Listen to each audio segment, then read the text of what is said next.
Hello everyone, welcome to my channel. कैसे हो आप सभी। आज हम स्टार्ट करने वाले हैं हमारा सीक्वेंस एंड सीरीज़ का चैप्टर नंबर 5 ऑल्टरनेटिंग सीरीज़, जो कि काफ़ी छोटा सा चैप्टर है। 2 या 3 लेक्चर्स में ही कंप्लीट हो जाएगा। इस वजह से हम पहले इसको ही कंप्लीट कर लेते हैं। थर्ड और फोर्थ चैप्टर हमारा कंप्लीट हो चुका है। फर्स्ट अभी रहता है इनकम्प्लीट, बीच में छोड़ दिया था मैंने। तो सेकंड नहीं, थर्ड और फोर्थ हमने कर लिया है। फिफ्थ अभी हम 2-3 दिन तक कंप्लीट कर लेंगे।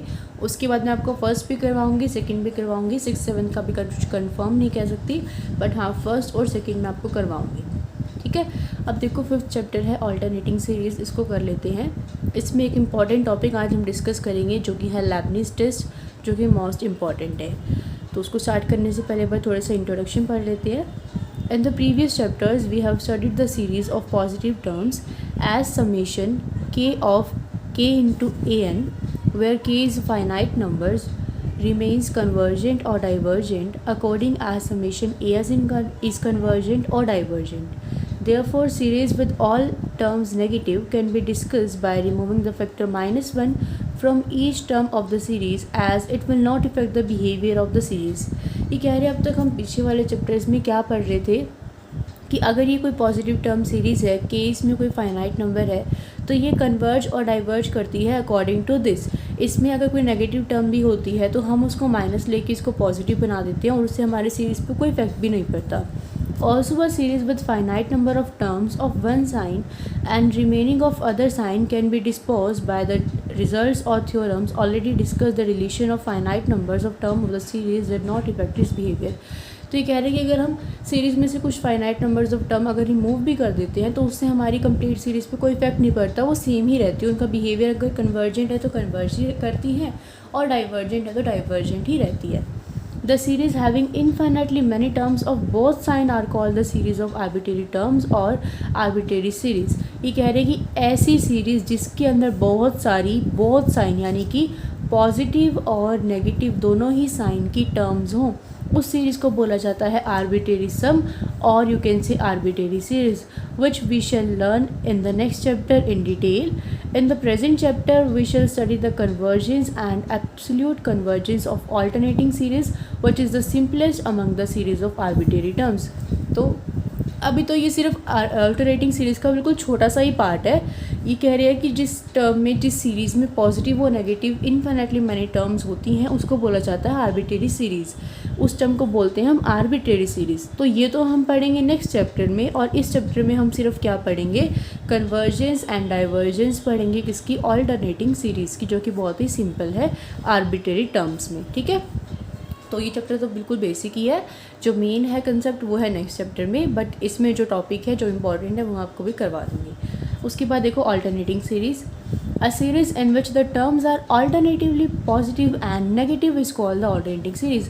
देखो कंफ्यूज मत होना, यहाँ पे कहा गया है कि ऐसी सीरीज़ जिसके अंदर इनफाइनाइटली दोनों ही साइन की टर्म्स हों। अब हमें यहाँ पे ये नहीं कह रखा कि हो सकता है कि स्टार्टिंग के 4 टर्म्स पॉजिटिव हो, फिर 2 नेगेटिव हो, फिर पॉजिटिव हो, फिर नेगेटिव हो। तो हमें यहाँ पे कुछ पैटर्न नहीं बता रखा, सिर्फ ये बता रखा है कि उस सीरीज़ के अंदर दोनों साइन की टर्म्स होंगी। ऐसी सीरीज़ को बोलेंगे arbitrary series. But alternating series क्या होगी? नाम से पता चल रहा है ऑल्टरनेटिंग, यानी कि एक पॉजिटिव तो एक नेगेटिव, एक पॉजिटिव एक नेगेटिव। तो ऐसी सीरीज़ जिसमें जो टर्म्स हो वो ऑल्टरनेटिवली पॉजिटिव और नेगेटिव हो, उस सीरीज़ को बोला जाता है ऑल्टरनेटिंग सीरीज़। तो देखो, thus the series a1 minus a2 plus a3 minus a4 plus a5 minus a5 and up to so on, where an is greater than 0 for all n belonging to natural number, is an alternating series and is denoted by summation n is equals to 1 to infinity -1 की power n -1 an। तो एक ऐसी series, इस तरह की series है, इसमें alternating sign है, plus minus plus minus plus minus. an की जो वैल्यू होगी वो 0 से बड़ी होगी। इसका मतलब क्या है कि जो सारी टर्म्स है ये 0 से बड़ी है, ये पॉजिटिव टर्म सीरीज़ है।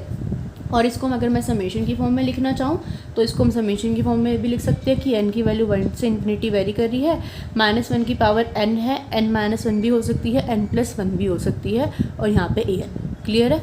अब कुछ एग्जांपल्स दे रखे हैं इसके, जैसे कि 1 -1/2 +1/3 -1/4 +1/5 -1/6। तो इसको मैं कैसे लिख सकती हूँ? समेशन n की वैल्यू तो 1 to इन्फिनिटी वेरी कर रही है, -1 की पावर n-1 और 1/n क्या है n। देखो यहाँ पे 1/1 है, 1/2, 1/3, 1/4, 1/5, 1/6, तो nth टर्म में क्या होगा 1/n होगा। और -1 की पावर अगर n1 है तो 1 - 1 0, देन 2 है तो 2 - 1 यानी कि -1, फिर अगर 3 होगी तो 3 - 1 यानी कि 2, तो -1 का स्क्वायर पॉजिटिव यानी कि एक पॉजिटिव एक नेगेटिव, एक पॉजिटिव एक नेगेटिव, तो इस वजह से -1 की पावर n-1 ले रखी है। अब अगर हम -1 की पावर n ले लें मान लो, तो एक बार n को 1 रखो तो -1 रहेगा, एक बार n को 2 रखो तो 1 बन जाएगा, -1 की पावर 3 रखो तो -1 बन जाएगा।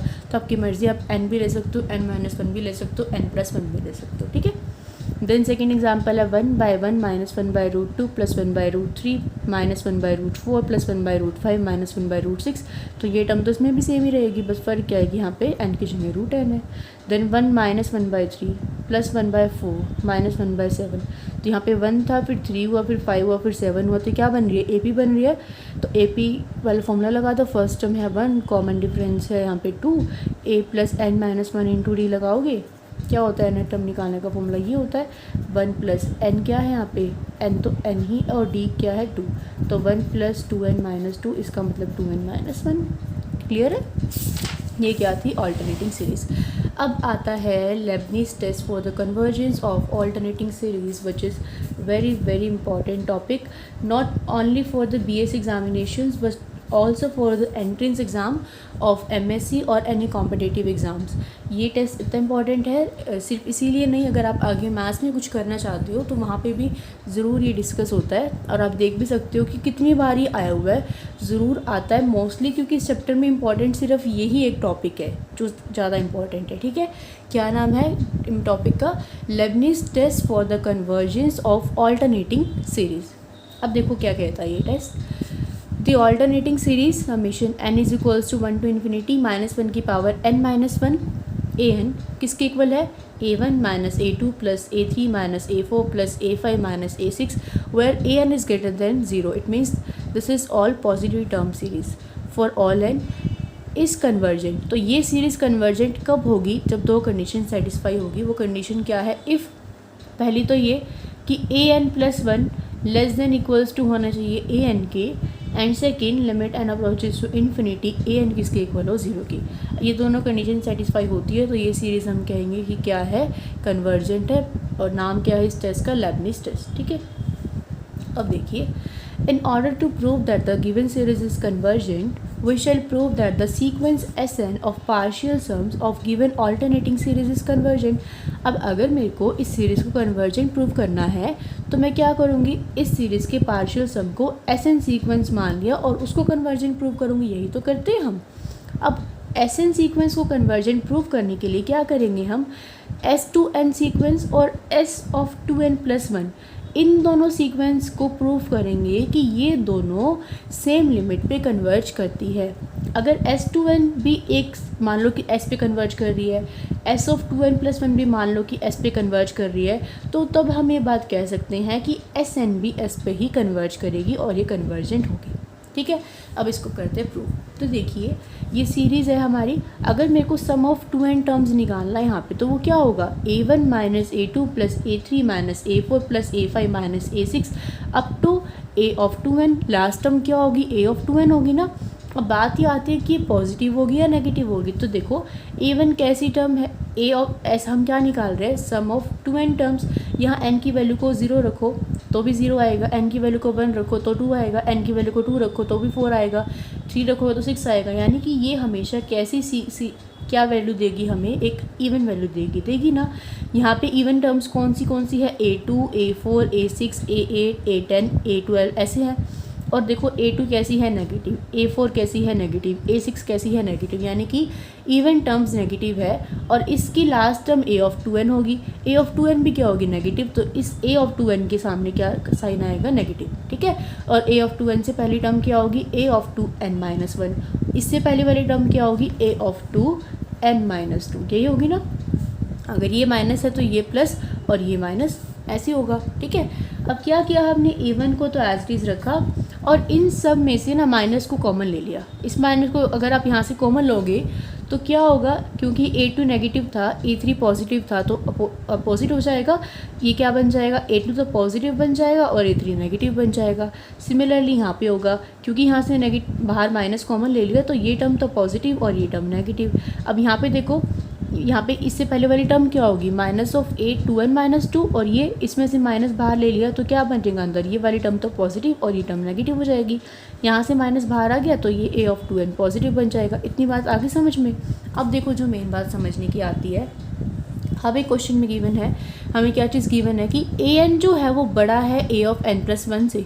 an जो है वो बड़ा है, यानी कि an बड़ा है a(n+1) से। अब यहाँ पे देखो, यहाँ पे क्या है A2 और A3, तो इसके अकॉर्डिंग क्या होगा कि A2 बड़ा होगा या फिर इक्वल होगा A3 के, यही मतलब होगा। इसके अकॉर्डिंग क्या होगा कि A4 बड़ा होगा या फिर इक्वल होगा A5 के। तो इसका मतलब ये नंबर बड़ा है, ये नंबर बड़ा है, ये नंबर बड़ा है, और एक बड़े नंबर्स में से अगर मैं छोटा नंबर माइनस करूँगी तो वो टर्म हमेशा पॉजिटिव रहेगी ना। अगर A2 5 है और A3 इससे छोटा है या फिर इसके इक्वल भी है तो ये टर्म या तो ज़ीरो होगी या पॉजिटिव रहेगी। A2 अगर 5 है, A3 अगर 5 भी है तो 5 - 5 0 आ जाएगा। और अगर हमने क्या कहा है, या तो इसकी इक्वल है, इससे छोटी है। अगर ये 4 है तो 5 - 4 1 आ जाएगा। अगर ये 2 है तो 3 आ जाएगा। इसका मतलब या तो ये टर्म 0 आएगी या फिर 0 से बड़ी आएगी, यही मतलब है ना इसका। और ऐसी ये टर्म, ऐसी ये टर्म और ऐसी ये टर्म, तो ये सारी टर्म कैसी आएंगी, पॉजिटिव आएंगी या नहीं आएंगी, आएंगी ना पॉजिटिव। और अगर मैं A1 में से पॉजिटिव नंबर को सब्ट्रैक्ट कर रही हूँ तो मेरे पास क्या बचेगा, A1 बचेगा कि नहीं बचेगा, बचेगा ना। तो यहाँ से मेरे पास क्या बचेगा, S2n इक्वल है A1 माइनस, और यहाँ पे क्या है, सम ऑफ पॉजिटिव टर्म्स है, सारी की सारी पॉजिटिव टर्म है। ये भी ग्रेटर देन इक्वल्स टू 0 है, ये भी ग्रेटर देन इक्वल्स टू 0 है, ये भी ग्रेटर देन इक्वल्स टू 0 है। और देखो S2n क्या था, S2n तो सम था A1 से लेके A2n टर्म्स के सम का, था ना। हमने उसको नाम दिया था ना S2n, यानी कि S2n कब बना, जब आपने A1 के अंदर A2 ऐड किया, फिर A3, फिर A4, ऐसे करते करते A2n। तो मुझे एक बात बताओ कि A1 बड़ा होगा या नहीं होगा S2n से, A1 बड़ा होगा या नहीं होगा S2n से। देखिए अगर मान लो जैसे कि S(2n) है, ठीक है, हमारे पास सपोज़ करो कि A1 था 5, फिर ऐसे टर्म्स थी कुछ। अब ये वाली टर्म्स तो हमारे पास सारी ख़त्म होगी।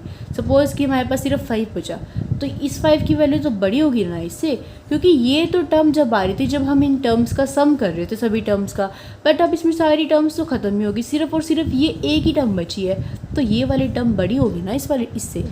तो यहाँ पर यही लिखना आपने, क्योंकि ये सारी ब्रैकेट वाली टर्म अब पॉजिटिव हैं, तो अब क्या होगा कि A1 जो है वो या तो बड़ा होगा S(2n) से या फिर इसके इक्वल होगा। ये बात समझने की है, ठीक है, आए समझ।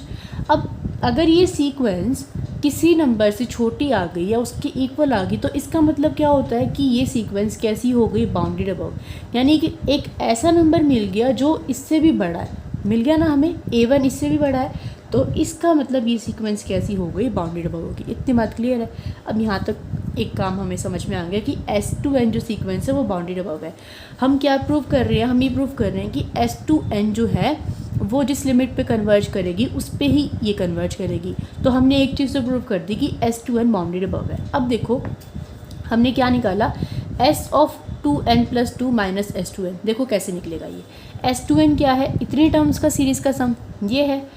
S(2n+2) क्या हो जाएगा, अगर 2n टर्म्स के सम को हमने ये लिखा है तो 2n+2 टर्म्स के सम को क्या लिखेंगे, यहाँ पे एक तो हमारे पास क्या आ जाएगा, A(2n+1) आ जाएगा और ये टर्म प्लस आ जाएगी, और माइनस में क्या आएगा, A(2n+2), ये तो आएगा। तो S2n टर्म्स का सम तो ये है और S(2n+2) टर्म्स का सम ये है, क्लियर है। और अगर मैं S(2n+2) में से, यानी कि इस सारे सम में से इस वाले सम को माइनस कर दूँ, तो ज़रा मुझे देख के बताना, इसमें से ये सारा माइनस कर दूँगी तो क्या बचेगा, सिर्फ ये दो टर्म्स बचेगी या नहीं बचेंगी, बचेगी ना। समझ में आया मैं क्या समझा रही हूँ। ये क्या था, S2n सीरीज़ का सम था। मुझे निकालना है S ऑफ 2n प्लस 2, यानी कि 2n सीरीज़ के सम में 2 टर्म्स और ऐड कर दी।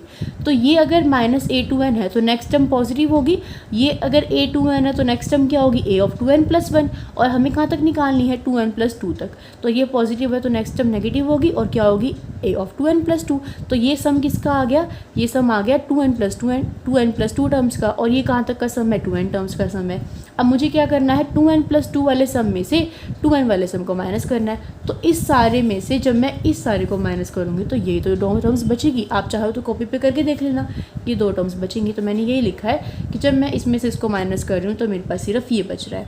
अब ये वाली टर्म भी हमेशा बड़ी होगी किसके, 0 से। क्यों होगी, क्योंकि देखो हमें क्या दे रखा था कि an बड़ा है a ऑफ n प्लस 1 से, और यहाँ पे क्या दे रखा है कि an जो ये सम ऑफ सीरीज़ है ये 0 से बड़ी है, यानी कि ये पॉजिटिव टर्म सीरीज़ है।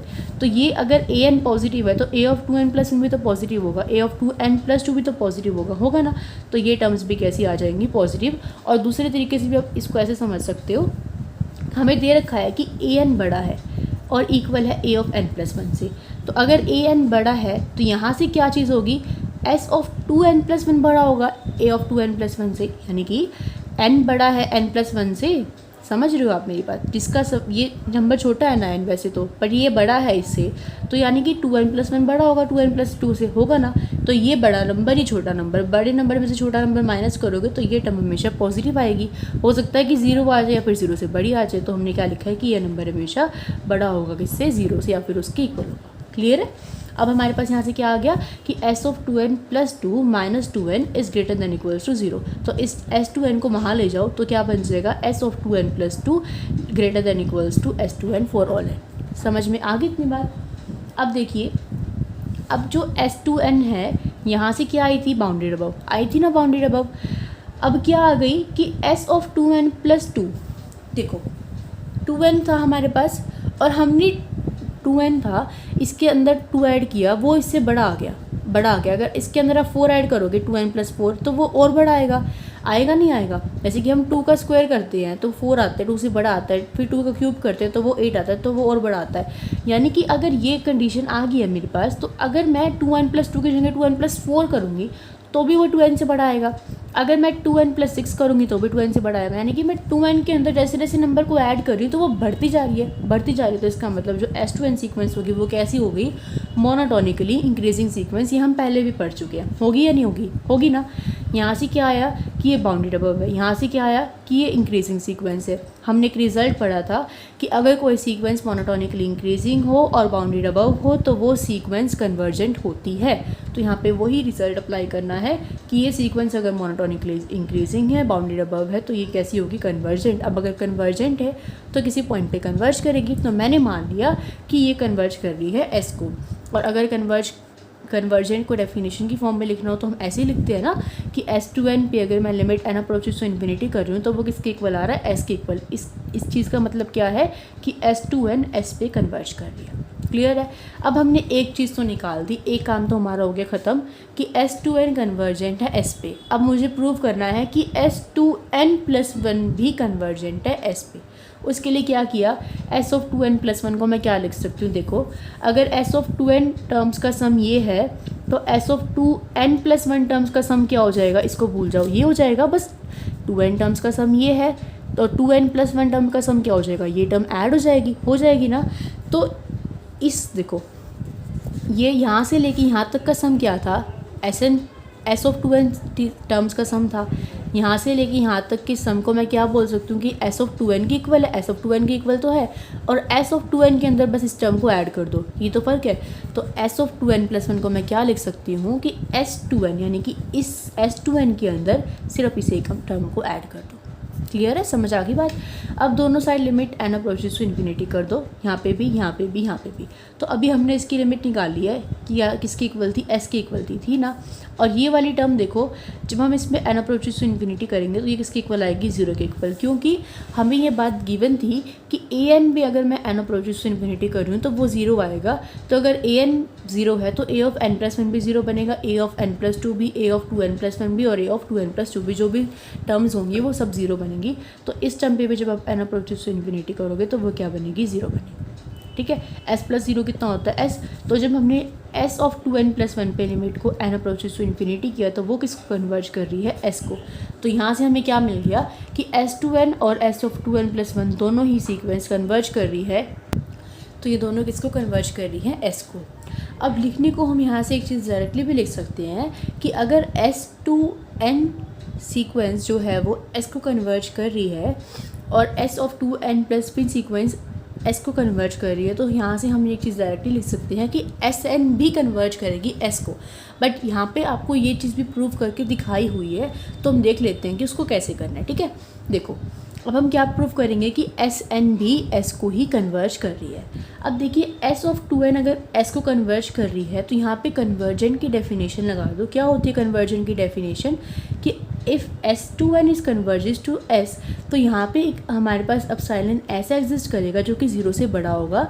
For given epsilon greater than 0, एक एप्सिलॉन अगर 0 से बड़ा है, ये कोई भी नंबर है 0 से बड़ा है, तो एक पॉजिटिव नंबर m1 इस तरह से एग्जिस्ट करेगा कि इस सीक्वेंस में से अगर मैं जिस पे ये कन्वर्ज कर रही है उस लिमिट को माइनस कर दूं, उसका मोड ले लिया मैंने ताकि नेगेटिव वैल्यू भी पॉजिटिव हो जाए, तो इस s2n में से अगर मैं s को माइनस कर दूं और उसका मोड लूं, तो ये माइनस करने के बाद किससे छोटा रहेगा, एप्सिलॉन से, यानी कि एप्सिलॉन फिर भी इसके डिफरेंस से बड़ा रहेगा। ठीक है, for all 2n greater than equals to m1। अब यहाँ पे ये क्यों लिखा है, क्योंकि जनरली हमारे पास क्या होता है, यहाँ पे sn होता है, तो अगर sn होता है तो हम n के लिए लिखते हैं कि n greater than equals to m। But यहाँ पे इस क्वेश्चन में 2n सीक्वेंस है, 2n टर्म्स की सीरीज़ का सम है ना, तो यहाँ पे हम क्या लिखेंगे कि 2n less than equals to m1 है। m1 इसलिए लिया है क्योंकि यहाँ पे हमें दो सीरीज़ के लिए कन्वर्जन की डेफिनेशन लगानी है, इसके लिए हमने m1 ले लिया और इसके लिए हमने m2 ले लिया। समझ में आ गई इतनी बात। अब देखो सिमिलरली s ऑफ 2n+1 भी कन्वर्ज कर रही है ना s को, तो for given epsilon greater than 0 हमारे पास एक पॉजिटिव नंबर m2 ऐसा एग्जिस्ट करेगा कि इन s of 2n+1 minus s less होगा एप्सिलॉन से for all 2n+1 greater than equals to m2। यहाँ पे भी कन्वर्जन की डेफिनेशन लगा दी और हमने कुछ भी नहीं किया। अब m1 भी पॉजिटिव नंबर है और m2 भी पॉजिटिव नंबर है, तो हमने मान लिया कि इनका मैक्सिमम जो है दोनों का वो क्या है, m के इक्वल है। ठीक है, इन दोनों का मैक्सिमम क्या है, m के इक्वल है। तो अब यहाँ पे क्या करो, जो s ऑफ 2n थी, s of 2n minus s less than epsilon थी ना ये, और ये भी किससे लेस थी, एप्सिलॉन से लेस थी। अब हमने क्या किया है, मान लिया है कि ये m, देखो 2n तो बड़ा था m1 से और 2n+1 बड़ा था किससे, m2 से। अब इन दोनों का मैक्सिमम क्या मान लिया, m मान लिया, तो 2n और 2n+1 दोनों ही किससे बड़े हो जाएंगे, m से बड़े हो जाएंगे ना। तो यहाँ से हम और क्या लिख सकते हैं हम कि sn जो है वो बड़ा होगा किससे, देखिए अब s of 2n minus s का मोड भी लेस है एप्सिलॉन से और इसका मोड भी लेस है एप्सिलॉन से। अगर मैं इन दोनों टर्म्स को ऐड कर दूँ तो उसका मोड भी लेस होगा एप्सिलॉन से। देखो s of 2n minus s plus s of 2n+1 minus s, ये है। देखिए s ऑफ 2n ये तो कैंसिल ही हो गया। s ऑफ 2n+1 का मतलब क्या है कि ये सम है किसका, 2n+1 टर्म्स का। तो इसको मैं लिख सकती हूँ कि ये टर्म सम है किसका, 2n+ टर्म्स के सम भी है और किसका सम है, देखो इसको हम ऐसे नहीं करेंगे क्योंकि माइनस s और ये माइनस s है, ये तो -2s बन जाएगा ना, प्लस नहीं है, कैंसिल नहीं होगा। देखिए इसको कैसे समझते हैं हम, s ऑफ 2n क्या है, s of 2n minus s का जो मोड है वो लेस आ रहा है एप्सिलॉन से, और s ऑफ 2n+1 का भी मोड लेस आ रहा है एप्सिलॉन से। ये वाली वैल्यू तो किसके लिए है, 2n टर्म्स के लिए, और ये वाली वैल्यूज़ किसके लिए है, 2n+1 टर्म्स के लिए। तो देखो 2n का मतलब क्या है, n की हम कोई भी वैल्यू पुट करें तो इवन वैल्यू आएगी। इवन वैल्यू में से भी हम जब इस s लिमिट को माइनस कर रहे हैं तो वो भी एप्सिलॉन से छोटा आ रहा है, और ये भी किसकी वैल्यू, 2n का मतलब क्या है, इवन, यानी ये रिज़ल्ट इवन के लिए ट्रू है। और 2n+1 का क्या मतलब है कि ऑड वैल्यू के लिए, तो ये रिज़ल्ट ऑड वैल्यू के लिए भी ट्रू है। तो अगर s2n के लिए भी ये रिज़ल्ट है और s ऑफ 2n+1 के लिए भी ये रिज़ल्ट है, तो नेचुरल सी बात है कि ये रिज़ल्ट किसके लिए भी होगा, s ऑफ n के लिए भी होगा। कि अगर s2n यानी कि इवन के लिए भी है, s2n+1 यानी कि ऑड के लिए भी है, तो हम कह सकते हैं कि सभी n यानी कि नेचुरल नंबर्स के लिए भी होगा। तो क्या कहेंगे हम कि सीक्वेंस ऑफ एस यानी कि sum of series of n natural numbers s n minus s, उसका मॉड भी लेस होगा एप्सिलॉन से। ये अगर 2n के लिए है, ये अगर 2n+1 के लिए है, तो ये किसके लिए हो जाएगा, n greater than equals to n के लिए, क्योंकि यहाँ पे हमने Sn लिया है तो ये n के लिए रिजल्ट हो जाएगा। अब ये किसकी डेफिनेशन बन गई कि Sn में से मैंने s को माइनस किया और उसका मॉड लेस आ रहा है एप्सिलॉन से। इसका मतलब क्या है कि Sn जो है वो कन्वर्ज कर रहा है किस पे, s पे। तो हम क्या कहेंगे कि जो गिवन सीरीज है वो कन्वर्ज कर रही है किस पे, s पे। तो ये क्या था हमारा लेबनीज़ रूल। एक बार दोबारा से देख लेते हैं। ऑल्टरनेटिंग सीरीज़ दी गई थी, हमें प्रूव करना था कि ये कन्वर्ज करेगी। अगर ये दोनों कंडीशन सेटिस्फाई होती है तो कंडीशन क्या थी कि a of n+1 less than equals to होगा an के, और अगर मैं an में limit n approaches to infinity करती हूँ तो वो 0 के इक्वल आएगा। तो हमने क्या किया, Sn सीक्वेंस को कन्वर्जन प्रूव करने के लिए प्रूव करा कि s ऑफ 2n और s ऑफ 2n+1 दोनों ही एक लिमिट पे कन्वर्ज करेंगे। तो s ऑफ 2n मैंने मान लिया इस सीरीज़ का समय, यहाँ से हमने इसका यूज़ करके निकाला कि ये सीक्वेंस बाउंडेड अबव है, ठीक है। फिर बाउंडेड अबव थी तो ये सीक्वेंस मोनोटोनिकली इंक्रीजिंग भी आ गई। तो हमें पता है कि बाउंडेड अबव हो और मोनोटोनिकली इंक्रीजिंग हो तो सीरीज़ कन्वर्जेंट होती है, तो कन्वर्जेंट मान लिया मैंने s पे।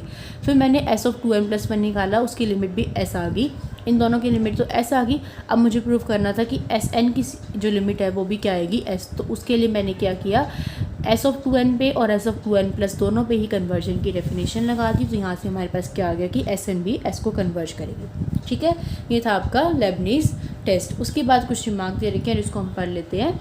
ये तो कंडीशन क्या थी कि an में अगर n अप्रोचेस टू इन्फिनिटी यानी कि ये लिमिट अगर 0 के इक्वल है तो ही कन्वर्जेंट होगी। अगर ये 0 के इक्वल ना हो तो क्या होगा, अगर ये 0 के इक्वल ना हो तो ये सीरीज़ कैसी होगी, ऑसिलेटिंग होगी। फर्स्ट रिमार्क आपको यही दे रखा है। और दूसरा ये दे रखा है कि जैसे जैसे हम n को इन्फिनिटी पे अप्रोच करवाएंगे तो an जो है वो 0 को ना टेंड होके बल्कि किसको टेंड करे, एक फाइनाइट लिमिट l को टेंड करे। तो जो हमारी सीरीज़ होगी ना वो ऑसिलेट करेगी दो वैल्यूज़ के बीच में, ठीक है। तो एग्जाम्पल दे रखा है, ये देखो कि मान लो कि ये एग्जाम्पल है, ठीक है, ये एग्जाम्पल दे रखा है। अब यहाँ पे लिमिट इसमें an की वैल्यू क्या बनेगी, देखो 2 है ऊपर, नीचे 3 है, ऊपर 3 है नीचे 4 है, ऊपर 4 है नीचे 5 है, ऊपर 5 है नीचे 6 है, ऊपर 6 है नीचे 7 है, यही है ना। यानी कि यहाँ पे क्या हो रहा है, फर्स्ट टर्म में तो 2 है, सेकंड टर्म में 3 है, थर्ड टर्म में 4 है। तो इसका मतलब nth टर्म में ऊपर क्या होगा, n+1 होगा, और ऊपर वाले टर्म से नीचे एक टर्म ज़्यादा है तो नीचे क्या हो जाएगा, n+1+1 यानी कि n+2। तो अगर अब आप इसमें n को इन्फिनिटी पे अप्रोच करवाओ तो देखो 1/∞ 0, 1/∞ 0 यानी कि ये टर्म क्या आ जाएगी, 1/, यहाँ पे देखो ये क्या बनेगा, 1/2 बनेगा। करके दिखा रखा आपको, n को कॉमन ले लिया इन्होंने पहले, 1+1/n, यहाँ पे n को कॉमन ले लिया, n से n तो काट दिया। अब देखो 1/∞ 0, 1+0 1, 2/∞ 0, 1+0 1, यानी कि क्या आ गया, 1 आ गया। यानी कि जैसे हमने n को इन्फिनिटी पे अप्रोच करवाया तो an की जो लिमिट थी वो क्या आ गई, 0 नहीं आई, 1 आई। तो यही कह रहे हैं कि अगर n को इन्फिनिटी पे अप्रोच करवाने के बाद an 0 नहीं आता, किसी एक फाइनाइट नंबर के इक्वल आ जाता है, तो हमारी जो सीरीज़ होती है वो ऑसिलेट करती है finitely between limits which differ by 1। तो बस यही है, इसका 2 रिमार्क थे। तो आई होप कि आपको ये लेबनीज़ रूल समझ में आ गया हो। कुछ भी अगर समझ में ना आया हो तो पूछ लेना। अगर वीडियो आपको हेल्पफुल लगी हो तो प्लीज़ वीडियो को लाइक कर देना, शेयर कर देना। अगर आप मेरे चैनल पे नए हो तो चैनल को सब्सक्राइब करके नोटिफिकेशन बेल को ऑन कर लेना। नेक्स्ट वीडियो में हम करेंगे इसके एग्जाम्पल्स, ठीक है।